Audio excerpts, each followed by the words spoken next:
ಮೃತ ನೇಹಾಳ ಮನೆಗೆ ರಾಜಕೀಯ ದಂಡು. ಬಿಜೆಪಿ ಕೈಯಲ್ಲಿ ನೇಹಾ ಹತ್ಯೆಯ ಬ್ರಹ್ಮಾಸ್ತ್ರ, ಕೈನಲ್ಲೇ ಡ್ಯಾಮೇಜ್ ಕಂಟ್ರೋಲ್ಗೆ ಸೂಚನೆ. ಕಾಂಗ್ರೆಸ್ ಬಿಜೆಪಿಯಲ್ಲಿ ನೇಹಾ ಮರ್ಡರ್ ವಾರ್.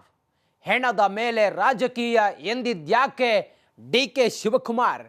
ಕಾಂಗ್ರೆಸ್ನಲ್ಲಿ ತಲ್ಲಣ ಮೂಡಿಸಿದ್ದೇಕೆ ನೇಹಾ ಹತ್ಯೆ ಕೇಸ್? ಇದೇ ಈ ಹೊತ್ತಿನ ಬರ್ನಿಂಗ್ ಸ್ಟೋರಿ. ಬಿಜೆಪಿಗೆ ನೇಹಾಸ್ತ್ರ. ನಾನು ರಂಜಿತ್ ಶಿರಿಯಾರ್.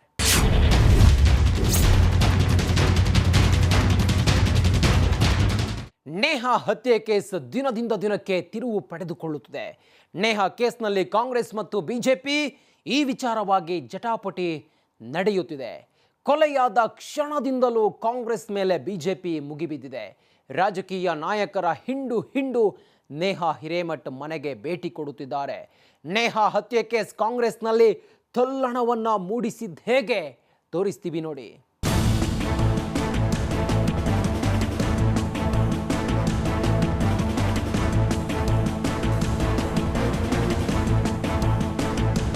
ಲೋಕಸಭಾ ಚುನಾವಣೆ ಹತ್ರ ಆಗ್ತಾ ಇದ್ದ ಹಾಗೇನೆ ರಾಜ್ಯದಲ್ಲಿ ಕಾವು ಜೋರಾಗ್ತಾ ಇದೆ. ಈ ರಾಜಕೀಯದಲ್ಲಿ ವಿದ್ಯಾರ್ಥಿನಿ ನೇಹಾಳ ಹತ್ಯೆ ಕೇಸ್ ಮತ್ತಷ್ಟು ರೊಚ್ಚಿಗೆ ಬಿಸಿದೆ. ಕಾಂಗ್ರೆಸ್ ಮತ್ತು ಬಿಜೆಪಿ ನಾಯಕರು ಕೆಸರೆರಚಾಟದಲ್ಲಿ ತೊಡಗಿದ್ದಾರೆ. ಅಷ್ಟು ಮಾತ್ರವಲ್ಲ, ರಾಜಕೀಯ ನಾಯಕರ ಹಿಂಡು ನೇಹಾ ಮನೆಗೆ ಹೋಗ್ತಾ ಇದೆ. ಸಾಲಾಗಿ ರಾಜಕೀಯ ನಾಯಕರು ನಿರಂಜನ್ ಮನೆಗೆ ಹೋಗಿ ಸಾಂತ್ವನ ಹೇಳ್ತಾ ಇದ್ದಾರೆ. ಸದ್ಯ ನೇಹಾಳ ಮನೆಯಲ್ಲಿ ರಾಜಕೀಯ ನಾಯಕರು ಬೀಡು ಬಿಡ್ತಿದ್ದಾರೆ. ಒಂದರ್ಥದಲ್ಲಿ ನೇಹಾ ಕೇಸ್ ರಾಜಕೀಯ ತಿರುವು ಪಡೆದುಕೊಂಡಿದೆ. ನೇಹಾ ಮನೆಯಲ್ಲಿ ರಾಜಕೀಯ ನಾಯಕರ ದಂಡು. ನೇಹಾ ಮರ್ಡರ್ನಲ್ಲಿ ನಡೀತಾ ಇದೆಯಾ ರಾಜಕೀಯ? ಮೃತ ನೇಹಾ ಹಿರೇಮಠ್ ಮನೆಗೆ ರಾಜಕೀಯ ನಾಯಕರ ದಂಡೆ ಬರ್ತಾ ಇದೆ. ತಂದೆ ನಿರಂಜನ್ ಹಿರೇಮಠ್ಗೆ ಧೈರ್ಯ ತುಂಬುತ್ತಾ ಇದ್ದಾರೆ. ಹುಬ್ಬಳ್ಳಿ ನಗರದ ನೇಹಾ ಮನೆಗೆ ಮಾಜಿ ಸಂಸದ ಉದ್ಯಮಿ ವಿಜಯ ಸಂಕೇಶ್ವರ್ ಭೇಟಿ ನೀಡಿ ಸಾಂತ್ವನ ಹೇಳಿದ್ದಾರೆ. ಹಾಗೆಯೇ ಕಾಂಗ್ರೆಸ್ನ ಶಾಸಕ ಶ್ರೀನಿವಾಸ್ ಮಾನೆ ನಿರಂಜನ್ ಮನೆಗೆ ಭೇಟಿ ಕೊಟ್ಟಿದ್ದಾರೆ. ನಿರಂಜನ್ ಹಿರೇಮಠ್ ನಾವೆಲ್ಲ ಜೊತೆಯಾಗಿ ಪಕ್ಷದ ಸಂಘಟನೆಯಲ್ಲಿ ಕೆಲಸ ಮಾಡಿದಂಥವ್ರು. ಭಾಳ ಸಂಪೂರ್ಣವಾಗಿ ಈ ಘಟನೆಯನ್ನು ಖಂಡಿಸ್ತೇನೆ ಮತ್ತು ಕುಲಂಕುಷವಾಗಿ ಇದರ ಬಗ್ಗೆ ತನಿಖೆ ಆಗಬೇಕು. ಈ ಥರ ವಿಕೃತ ಮನಸ್ಸಿನ ಘಟನೆ ಇತ್ತೀಚಿನ ದಿನಗಳಲ್ಲಿ ದೇಶಾದ್ಯಂತ ನಡೀತಿರುವುದು ನಾವು ನೋಡಿದರೆ ಎಲ್ಲೋ ಇದಕ್ಕೆ ಕಡಿವಾಣ ಹಾಕ್ತಕ್ಕಂಥ ಅವಶ್ಯಕತೆ ಇದೆ. ಕಾನೂನಿನಲ್ಲಿ ತಿದ್ದುಪಡಿ ತರುವ ಮೂಲಕ ಈ ವ್ಯವಸ್ಥೆಯನ್ನು ಶಕ್ತಿಯುತವಾಗಿ ಮಾಡತಕ್ಕಂಥ ಇಂಥ ಅಪರಾಧಗಳಿಗೆ ಎಚ್ಚರಿಕೆನೂ ಆಗಬೇಕು ಮತ್ತು ಮಾಡುವಂಥ ಮನಸ್ಸುಗಳು ಕೂಡ ಅಧೈರ್ಯಗೊಳಿಸ್ತಕ್ಕಂಥ ಪ್ರಯತ್ನ ಇವತ್ತು ಕಾನೂನಿನ ತಿದ್ದುಪಡಿ ಮಾಡುವಂಥದ್ದು ಅವಶ್ಯಕತೆ ಇದೆ. ಒಂದರ್ಥದಲ್ಲಿ ನೇಹಾ ಮರ್ಡರ್ ಕೇಸ್ ರಾಜಕೀಯ ಅಸ್ತ್ರವಾಗಿ ಬಿಟ್ಟಿದೆ. ಅದರಲ್ಲೂ ಬಿಜೆಪಿಗೆ ಇದೊಂದು ಬ್ರಹ್ಮಾಸ್ತ್ರವಾಗಿದೆ. ಹಾಗೆ ನೋಡಿದ್ರೆ ಯಾವಾಗ ನೇಹಾ ಮರ್ಡರ್ ಆಯ್ತೋ ಅಂದಿನಿಂದಲೇ ಬಿಜೆಪಿ ಹೋರಾಟಕ್ಕೆ ಇಳಿದು ಬಿಟ್ಟಿತ್ತು. ಇದು ಪಕ್ಕಾ ಲವ್ ಜಿಹಾದ್ ಅಂತ ಬಿಂಬಿಸತೊಡಗಿತ್ತು.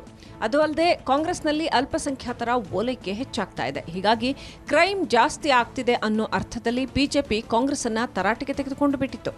ಅಧಿಕಾರದಲ್ಲಿರೋ ಕಾಂಗ್ರೆಸ್ಗೆ ಬಿಜೆಪಿ ಆರೋಪಗಳು ಇರಿಸುಮುರುಸು ತಂದಿದ್ದು ಸುಳ್ಳಲ್ಲ. ಕಾಂಗ್ರೆಸ್ ವಿರುದ್ಧ ಬಿಜೆಪಿ ನೇಹಾಸ್ತ್ರ ಪ್ರಯೋಗ. ಬಿಜೆಪಿ ಅಜೆಂಡಾಗೆ ಕಾಂಗ್ರೆಸ್ ಪಡೆ ಸುಸ್ತು. ನೇಹಾ ಹತ್ಯೆಯಾದ ಬೆನ್ನಲ್ಲೇ ಕಾಂಗ್ರೆಸ್ ಕೂಡ ಕೆಲವೊಂದು ಎಡವಟ್ಟು ಮಾಡಿಕೊಂಡಿತ್ತು. ಇದನ್ನೇ ಬಿಜೆಪಿ ಅಸ್ತ್ರವನ್ನಾಗಿ ಮಾಡಿಕೊಂಡಿದೆ. ಬಿಜೆಪಿ ಮಾಡ್ತಾ ಇರೋ ಆರೋಪಕ್ಕೆ ಕಾಂಗ್ರೆಸ್ ಸಂಪೂರ್ಣವಾಗಿ ಸುಸ್ತು ಹೊಡಿತಾ ಇದೆ. ಹೇಗೆ ಸಮರ್ಥನೆ ಮಾಡಿಕೊಳ್ಳಬೇಕು ಅನ್ನೋದು ಕಾಂಗ್ರೆಸ್ಗೆ ಗೊತ್ತಾಗ್ತಾ ಇಲ್ಲ. ಅಷ್ಟರ ಮಟ್ಟಿಗೆ ಬಿಜೆಪಿ ಕಾಂಗ್ರೆಸ್ನ ಮೇಲೆ ದಾಳಿ ಮಾಡ್ತಾ ಇದೆ. ಸಿಎಂ, ಡಿಸಿಎಂ, ಗೃಹ ಸಚಿವರು ಕೂಡ ಈ ಕೊಲೆ ಕೇಸ್ನಲ್ಲಿ ಏನೂ ಮಾಡೋಕೆ ಸಾಧ್ಯವಾಗ್ತಿಲ್ಲ.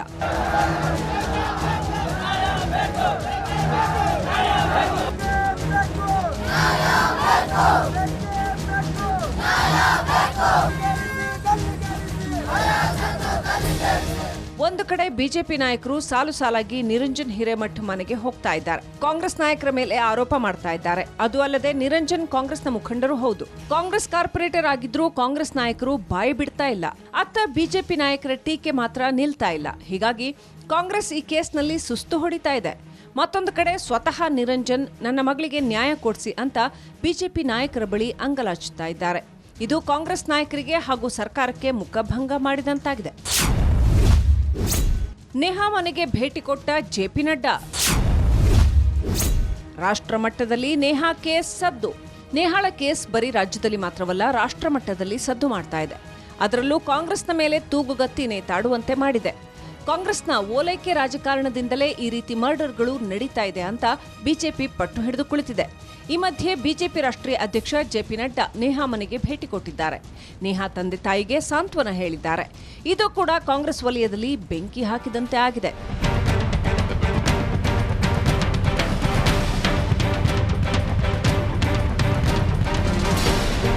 आज मैं यहाँ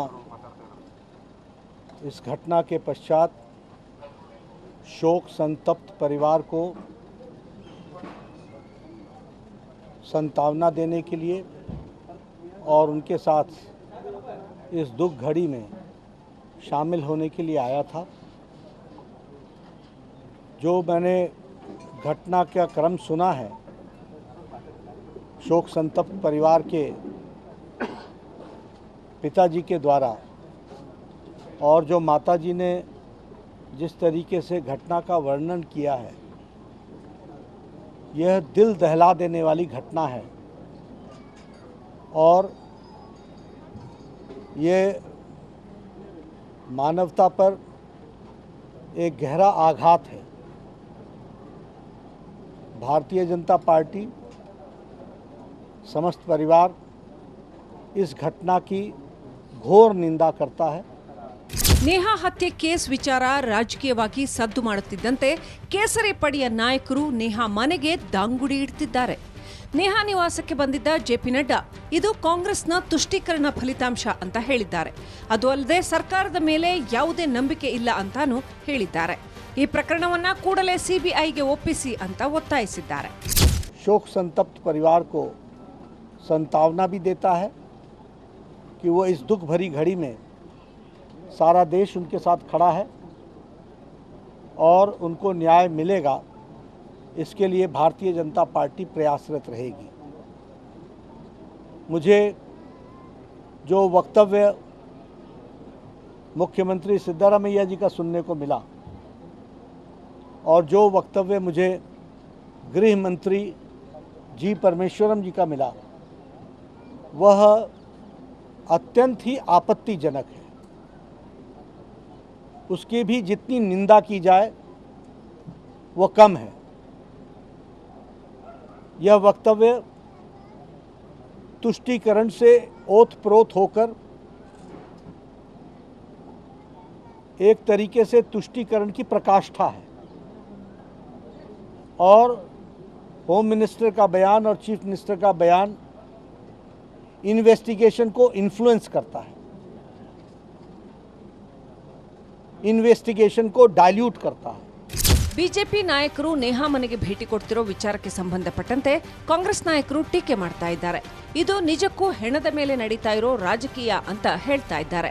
ಅದರಲ್ಲೂ DCM DK Shivakumar JP Nadda Neha ಮನೆಗೆ ಭೇಟಿ ಕೊಟ್ಟಿರೋದನ್ನ ವಿರೋಧಿಸಿದ್ದಾರೆ. ಬಿಜೆಪಿ ನಾಯಕರು ಹೆಣದ ಮೇಲೆ ರಾಜಕೀಯ ಮಾಡ್ತಾ ಇದ್ದಾರೆ ಅಂತ ಆರೋಪಿಸಿದ್ದಾರೆ.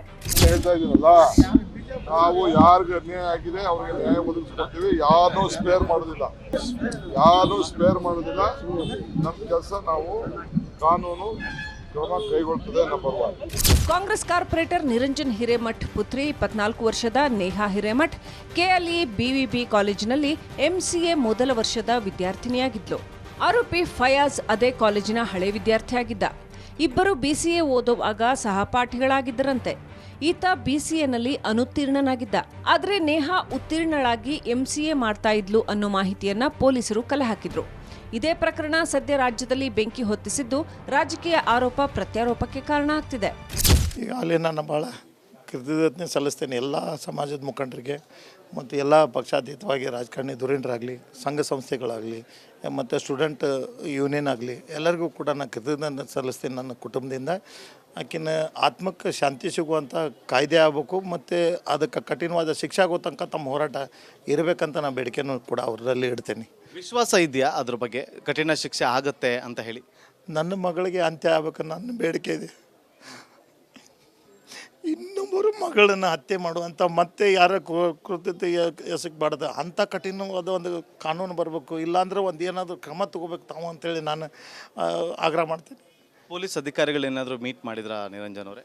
ತನಿಖೆ ಬಗ್ಗೆ ಬಂದು ಹೋಗಿದ್ದಾರೆ, ACP ಅವರು, ನಾಯಕ್ ಸಾಹೇಬರು ಬಂದು ಹೋಗಿದ್ದಾರೆ, ನಿನ್ನೆ ಕಮಿಷನರ್ ಬಂದು ಹೋಗಿದ್ದಾರೆ. ಅವ್ರಿಗೂ ಕೂಡ ಇನ್ಸ್ಟ್ರಕ್ಷನ್ ಇದೆ. ಈಗ ಹೋಮ್ ಮಿನಿಸ್ಟರ್ ಕೂಡ ಅವ್ರಿಗೆ ಮಾತಾಡಿದ್ದಾರೆ ಅಂತೆ, CM ಅವರು ಮಾತಾಡಿದ್ದಾರೆ, ಉಪಮುಖ್ಯಮಂತ್ರಿಗಳು ಕೂಡ ಫೋನ್ ಮಾತಾಡಿದರು, ಅವರು ಕೂಡ ಅಷ್ಟು ಇನ್ಸ್ಟ್ರಕ್ಷನ್ ಕೊಟ್ಟಿದ್ದಾರೆ. ನಮ್ಮೆಲ್ಲ ಮಠಾಧೀಶರು ಅವರಿಗೆ ಭಾಳ ಒತ್ತಡನ ಹಾಕ್ತಾ ಇದ್ದಾರೆ. ಎಲ್ಲ ಮಠಾಧೀಶರು, ಎಲ್ಲ ನಮ್ಮ ವೀರಶೈವ ಸಮಾಜ, ನಮ್ಮ ಎಲ್ಲ ಇಂಥ ಸಮಾಜದವ್ರು ಇಲ್ಲ ಅನ್ನಂಗಿಲ್ಲ, ಎಲ್ಲರೂ ಕೂಡ್ಕೊಂಡು ಒತ್ತಡ ಹಾಕ್ಯಾರ ಸರ್ಕಾರ ಮೇಲೆ. ಈಗ ಸರ್ಕಾರ ಡಿಸಿಷನ್ ತಗೋಬೇಕು. ನೇಹಾ ಮರ್ಡರ್ ಕೇಸ್ ರಾಜಕೀಯವಾಗಿ ಹೆಚ್ಚು ಚರ್ಚೆ ಆಗ್ತಿದೆ. ಕಾಂಗ್ರೆಸ್ಗಂತೂ ಏನ್ ಮಾಡಬೇಕು ಅನ್ನೋದೇ ಗೊತ್ತಾಗ್ತಾ ಇಲ್ಲ.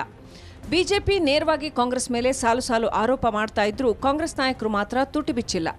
ಆರಂಭದಲ್ಲಿ ಗೃಹ ಸಚಿವ ಪರಮೇಶ್ವರ್ ಇದು ಲವ್ ಮ್ಯಾಟರ್ ಅಂದಿದ್ರು. ಸಿದ್ದರಾಮಯ್ಯ ಕೂಡ ಇದೇ ಧಾಟಿಯಲ್ಲಿ ಮಾತನಾಡಿದ್ರು. ಇಬ್ಬರು ಆಡಿದ್ದ ಮಾತುಗಳು ಕಾಂಗ್ರೆಸ್ಗೆ ಡ್ಯಾಮೇಜ್ ಮಾಡಿಬಿಟ್ಟಿವೆ. ಈ ಡ್ಯಾಮೇಜ್ ಕಂಟ್ರೋಲ್ಗೆ ಕಾಂಗ್ರೆಸ್ ನಾಯಕರು ಮುಂದಾಗಿದ್ದಾರೆ. ನೇಹಾಳ ಮರ್ಡರ್ ಕೇಸ್ ಕಾಂಗ್ರೆಸ್ಗೆ ಆತಂಕ ತಂದಿರೋದು ಸುಳ್ಳಲ್ಲ.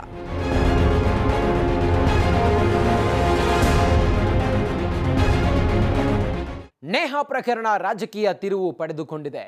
ಕಾಂಗ್ರೆಸ್ ವಿರುದ್ಧ ಬಿಜೆಪಿ ಸಾಲು ಸಾಲು ಆರೋಪವನ್ನ ಮಾಡುತ್ತಿದ್ರು, ಕಾಂಗ್ರೆಸ್ ಮಾತ್ರ ಸೈಲೆಂಟ್ ಆಗೇ ಇದೆ. ಇದು ಕಾಂಗ್ರೆಸ್ಗೆ ಚುನಾವಣೆಯಲ್ಲಿ ಹೊಡೆತ ಕೊಡುತ್ತಾ ಅನ್ನೋದು ಸದ್ಯಕ್ಕಿರುವ ಪ್ರಶ್ನೆ. ಇದೇ ಈ ಹೊತ್ತಿನ ಬರ್ನಿಂಗ್ ಸ್ಟೋರಿ ವಿಶೇಷ. ನೋಡ್ತಾ ಇರಿ ರಿಪಬ್ಲಿಕ್ ಕನ್ನಡ, ಇದು ನಿಮ್ಮ ಧ್ವನಿ.